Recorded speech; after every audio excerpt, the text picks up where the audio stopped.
आपके सामने है कि राजस्थान में एक राइट टू हेल्थ बिल लेके के आए हैं और वो राइट टू हेल्थ बिल जो है बिना सोचे समझे उठा करके और डॉक्टरों के सिर पे पटक दिया है।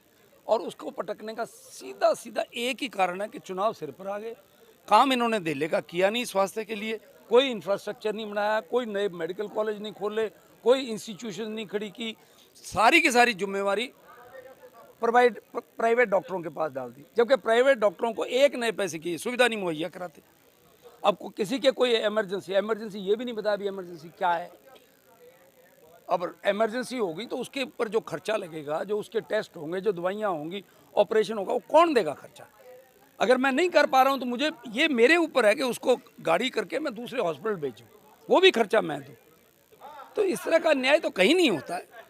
और ये सिर्फ गरीब आदमियों को बुलाने के लिए है कि अभी आप जाओ वोट लेने के लिए कि आप किसी डॉक्टर के पास जाओ, आपको मुफ्त मुहैया की जाएगी। पहले जितनी इनकी स्कीमें चल रही हैं उनमें क्या हाल है आप देखो। कोई बजट के अंदर हेल्थ का कोई प्रोविज़न है? और फिर हेल्थ का क्या होता है? हेल्थ तो अकेले डॉक्टरों की थोड़ी है, हम तो बीमार को सही करते हैं। हेल्थ तो ये है कि आप साफ़ पानी दो, साफ़ सब्जी दो, साफ़ हवा दो।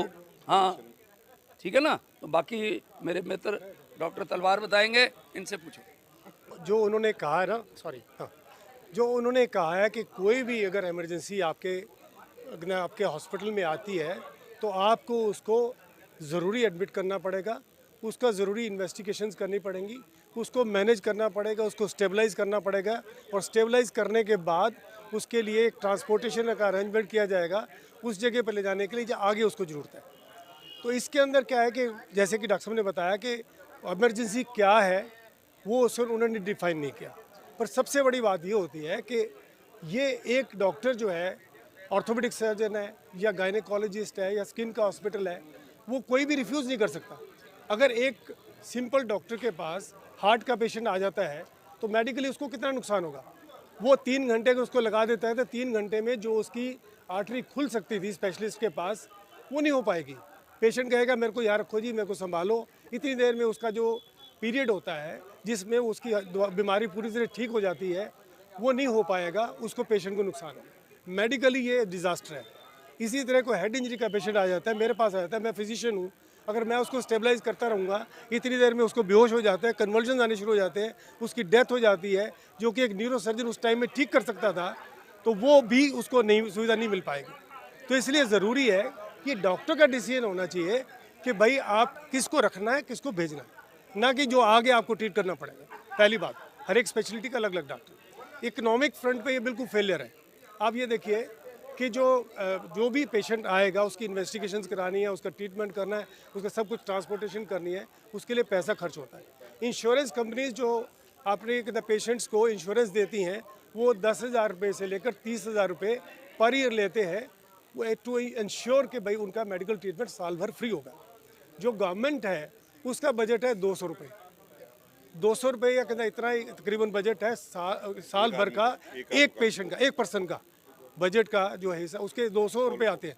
200 रुपये में वो क्या ट्रीटमेंट उसका हो पाएगा जो कि 10,000 रुपये या 30,000 रुपये में ही पूरा नहीं हो पाता। इंश्योरेंस कंपनीज भी आधे पेशेंट्स को रिफ्यूज़ कर देती हैं कि आपको एडमिशन की ज़रूरत नहीं है, हमें सबको करना पड़ेगा।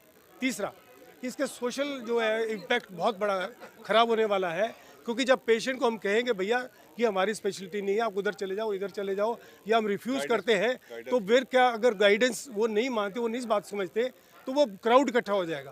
क्राउड इकट्ठा हो जाएगा, वो जो डॉक्टर्स को ऊपर न्यूसेंस क्रिएट करेंगे, हॉस्पिटल में तोड़ फोड़ करेंगे, कि उनकी समझ से ही परे है कि ये बात कि भाई यहाँ पर इस चीज़ का ट्रीटमेंट नहीं हो सकता, कहीं और आना चाहिए। तो सोशली, इकोनॉमिकली और मेडिकली तीनों में डिज़ास्टर है। और पेशेंट के लिए तो है ही है, डॉक्टर्स के लिए सबसे बड़ी सुविधा है, क्योंकि जो स्कीमें पहले चल रही हैं जैसे आयुष्मान है, आयुष्मान के अंदर जो हमारा बिल जो उनके रेट्स बने हुए हैं उसमें अगर हम भेजते हैं, सपोज किसी पेशेंट का 15,000 रुपये बिल बना उनके रेट्स के हिसाब से, तो वो उसमें 5,000 भेज देते हैं, 10,000 नहीं भेजते, और उसके लिए कोई अपील नहीं है। अगर यही चीज़ फिर इन चीज़ों में आएगी, क्योंकि बजट तो है नहीं, ये तो होना ही होना है, पेमेंट नहीं आनी, तो उसके लिए डॉक्टर्स जिन्होंने सारे टैक्स देने हैं, हॉस्पिटल को मैनेज करना है, स्टाफ को मैनेज करना है, हॉस्पिटल चलाना है, मेंटेन करना है, क्योंकि इसीलिए तो वो लोग पेशेंट हमारे पास आते हैं। क्यों नहीं सिविल अस्पताल में जाते? क्योंकि वहाँ मेंटेनेंस प्रॉपर नहीं है, वहाँ पर केयर प्रॉपर नहीं है। वही हमारे साथ होगा, जब हम कुछ अर्न ही नहीं करेंगे तो हम कैसे सर्विसेज को प्रोवाइड करें। बिल्कुल हम हाथ जोड़ के उसके लिए माफ़ी मांगते हैं। हमने पहले भी इन्फॉर्म कर दिया 48 घंटे पहले कि आप जो भी फैसिलिटीज़ पहले यूज़ करना चाहते हैं कर लीजिए, और कल सुबह से हम अपनी सारी ड्यूटीज़ पे होंगे। हम उसके लिए बहुत खेद प्रकट करते हैं, और हमने जो कोई भी हमारे पास कोई इमरजेंसी कॉल्स आई हैं तो हमने उनको अटेंड किया, उनको गाइड किया। आज सुबह से कम 5 इमरजेंसी कॉल्स मेरे को आई हैं, जो सिविल अस्पताल में भेजा, या उनको कोई गांव में प्राइवेट प्रैक्टिशनर है उनको गाइड कर दिया, भाई ऐसे ऐसे कर लीजिए, मैनेज कर लीजिए। देखो हमें अपनी फ्रेटर्निटी के साथ चलना है, परंतु हम ये चाहते हैं कि सरकार इस चीज़ को जल्दी से जल्दी समझे और फटाफट हमारी जो मांगों को इसको रोल बैक करे, ताकि हम अपनी ड्यूटी पे जा सकें। कोई भी डॉक्टर ऐसा नहीं चाहता कि वो ड्यूटी पे ना जाए। हम अभी भी दुखी मन से यहाँ खड़े हैं, ये नहीं है कि हम खुश खड़े हैं। हम हमेशा चाहते हैं कि हमारा पेशेंट्स हमारी प्रायोरिटी है, और उसके लिए हम कुछ भी करने को तैयार हैं।